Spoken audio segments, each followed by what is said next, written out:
Moi, c'est Louis Desgroseilliers. Je suis copropriétaire et vigneron du domaine La Branche. Copropriétaire parce que c'est familial.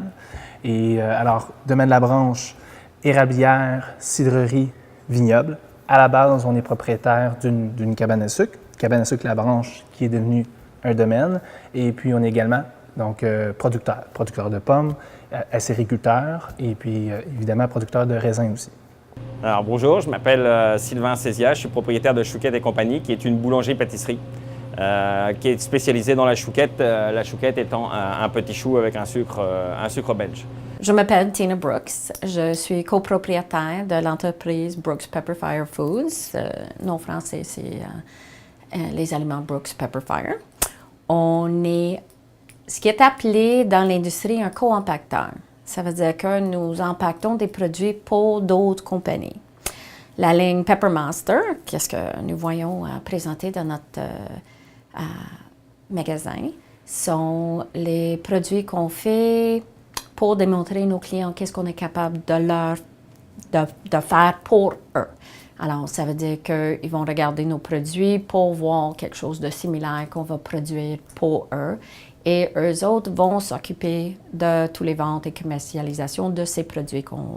Ils vont être sur le marché avec leur propre étiquette et non pas l'étiquette de Peppermaster. Alors, il y en a plusieurs déjà disponibles aux alentours de Montréal on est manufacturier, mais personne ne savent que c'est Peppermaster, entre autres. Mon nom est Lucie Cousineau. Je suis copropriétaire de la cidrerie La Pommeraie du Suroît avec mon conjoint Jean-Pierre Lepage. On est situé à Franklin, sur la rive sud de Montréal, donc dans le Suroît. Et on a un permis de la Régie des alcools depuis 2007. Donc ça fait 6 ans que nous existons. Je m'appelle Caroline Tardif. Je suis propriétaire de la fromagerie Ruban Bleu avec mon conjoint qui s'appelle Jean-François Hébert. On a acheté l'entreprise en fait en 2005 à Saint-Isidore d'un couple qui partait à la retraite. Puis ça a été juste un coup de cœur. En fait, on a appris que c'était à vendre un avant-midi. L'après-midi, on était là-bas en train de poser plein de questions, de fouiller un peu l'entreprise. On a fait une offre d'achat, je crois, une semaine après, conditionnelle à ce qu'on fasse une année de bénévolat. Puis on est déménagé ici. En fait, on a acheté le 16 décembre 2005. Puis on est déménagé ici le 1er mars 2009. Donc c'est une ferme tout d'abord, une fromagerie par la suite, puis une boutique aussi de produits locaux. Moi, je suis Réal Beaulieu. Disons que je suis vice-président administratif pour la compagnie Unisoya. Unisoya, disons que c'est une compagnie familiale qui a été fondée en 1986, lorsqu'on a commencé à faire du tofu. Et puis c'est moi et mon frère Bernard qui étaient des agriculteurs dans le temps, on produisait du soya, et puis qu'on a acheté la compagnie pour transformer le soya qu'on produisait dans le temps.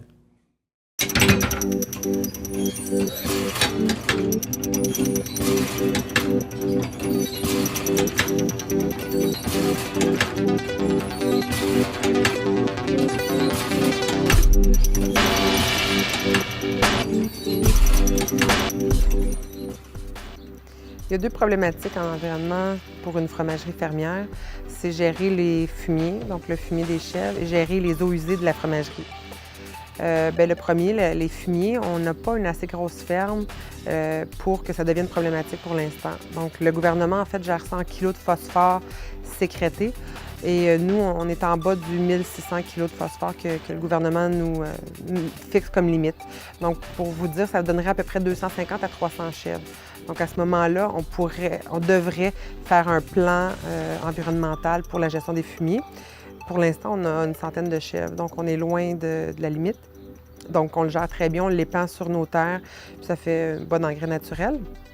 Le deuxième point au niveau de l'environnement, c'est les eaux usées de la fromagerie. Puis les eaux usées, on est très chanceux pour l'instant, c'est la ville en fait qui les reprend. Donc, beaucoup de fromageries qui sont dans des zones industrielles, c'est ce qui arrive. Mais nous, comme on n'était pas branchés aux égouts, il fallait convenir d'une entente avec la ville, donc c'est ce qu'on fait. Mais il faut comprendre que c'est des très, très petites quantités. Là, on va livrer environ 2 à 3 000 litres d'eau usée par semaine. Donc, 2 à 3 mètres cubes par semaine. Ça reste des petites quantités à gérer pour la ville versus leurs plusieurs millions de litres d'eau qui arrivent par jour usés des citoyens.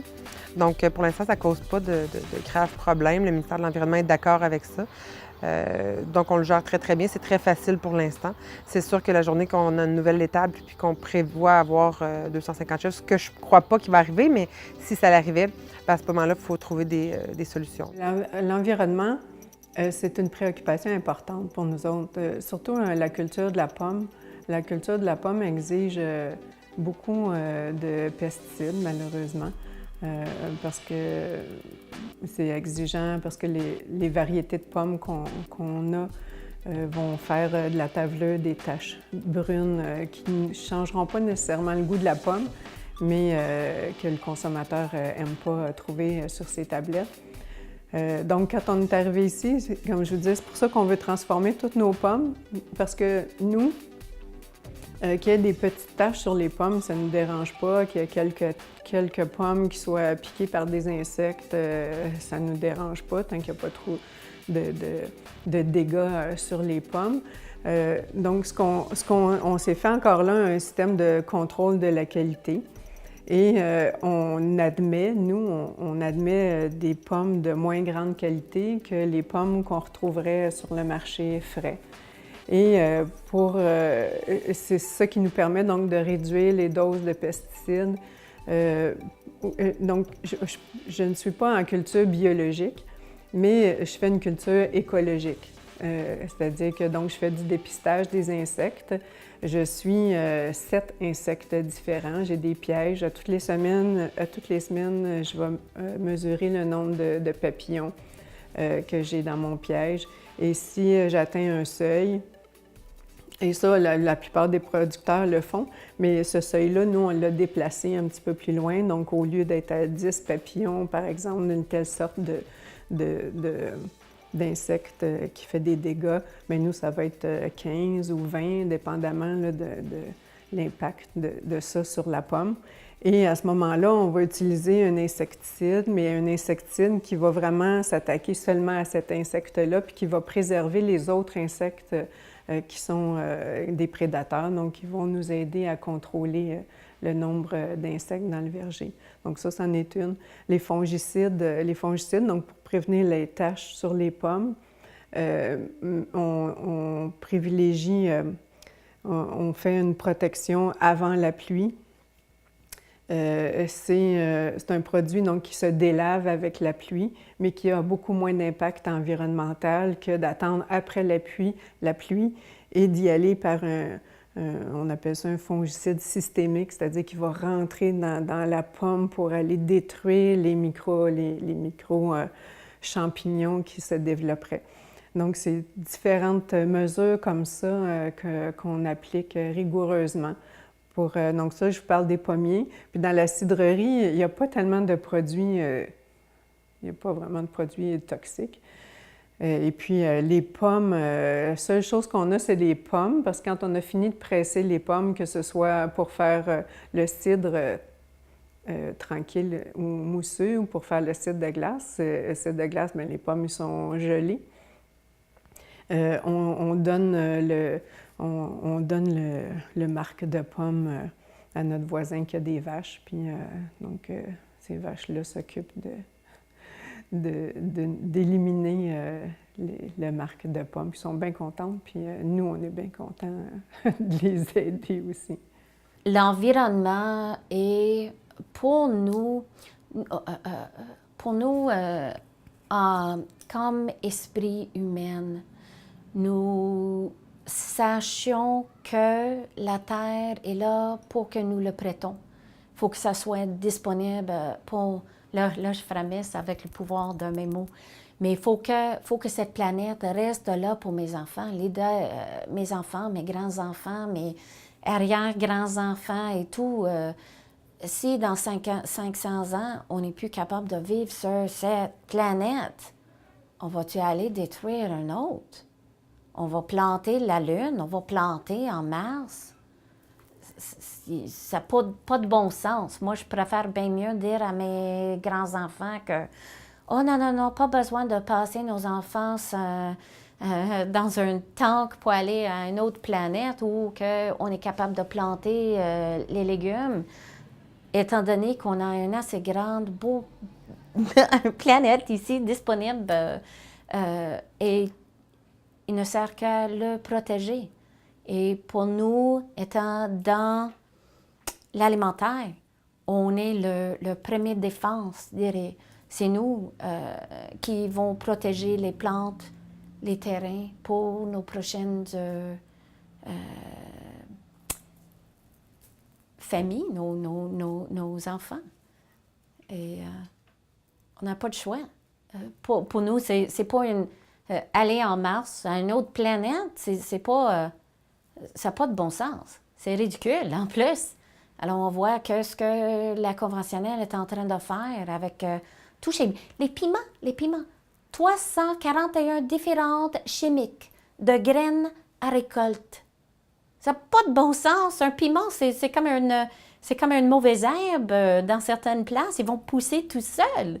Pas besoin d'utiliser tout tant de chimiques pour faire pousser le quoi à manger.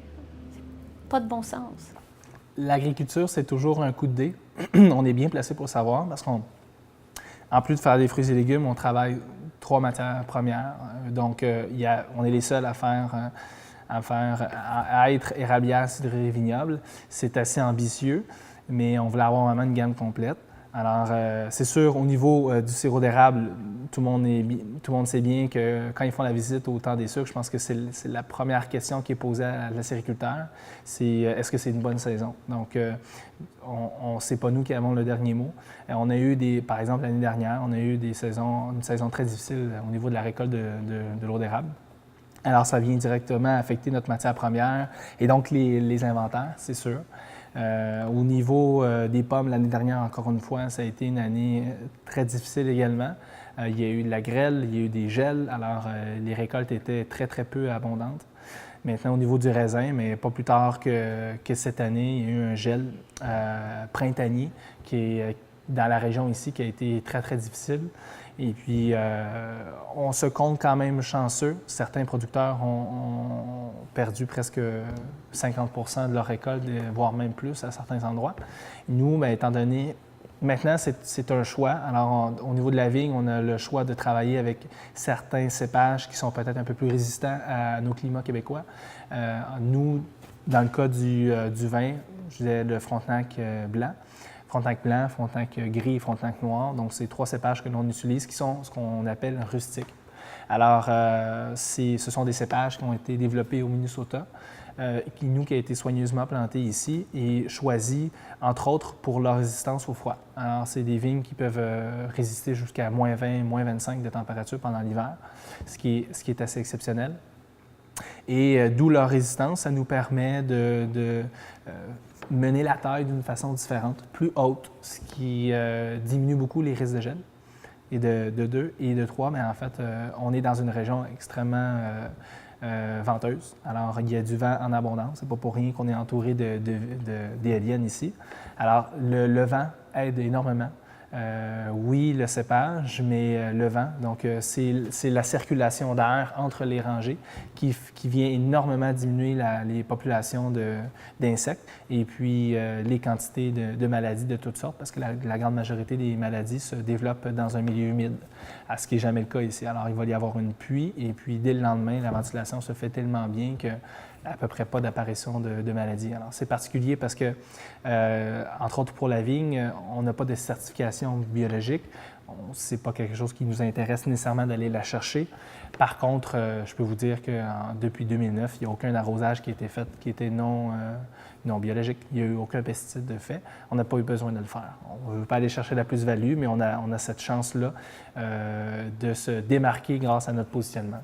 Donc, de plus en plus, les extrêmes augmentent au niveau de l'environnement, mais c'est le choix judicieux de l'emplacement. C'est le positionnement qui fait la grande différence. Le choix de la terre, le choix de la hauteur, encore une fois de la terre, puis les choix de variété. L'environnement, pour nous, pas vraiment de contraintes comme telles. C'est sûr que tous nos produits sont sans OGM, exemple. On fabrique aussi des produits biologiques, j'avais oublié tantôt de dire. Mais c'est l'environnement comme tel, nous aussi, on traite nos eaux. Toutes nos eaux usées sont...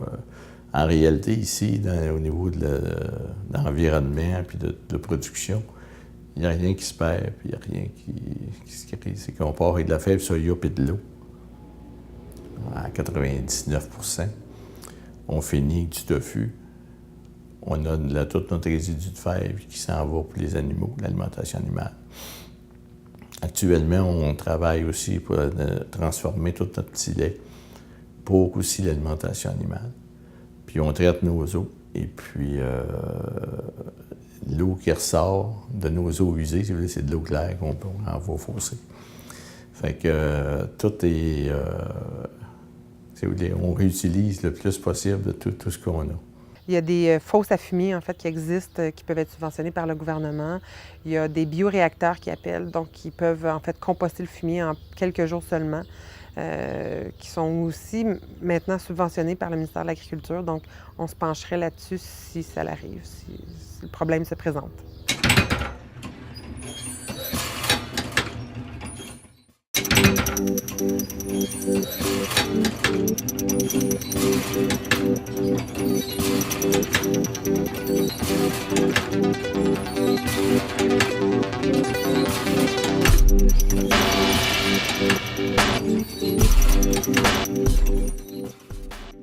Mon mari m'a introduit les repas bio, naturels, sans chimie. Ça ne goûte pas le même. L'avant-hier, on a fait une salade avec un concombre. Donc, quand on l'a fait, ce qui restait, c'était le cœur de concombre. Puis, il était là, on ne peut pas trancher pour la salade qu'on faisait parce que c'était je ne sais pas comment l'a décrire, mais le sang d'un concombre, ça ne marche pas pour la salade qu'on a mangée. Mais il restait comme un épi de maïs sur le bord, prêt à manger. J'ai demandé à mon mari, qu'est-ce qu'on va faire avec? Il dit, non, c'est pour le compost. Là, j'ai gardé, j'ai dit, oublie ça.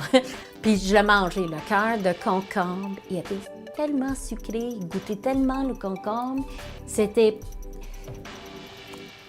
magique, je dirais. C'était qu'est-ce que j'aimerais manger si c'était moi le Dieu qui créait le quoi manger. Mais un concombre qui goûte... il goûte de l'eau, il n'y a pas de sucre, il n'y a pas le saveur de concombre là-dedans. C'est ça ce qu'on achète à l'épicerie. C'est ça le conventionnel. Je préfère bien mieux l'autre.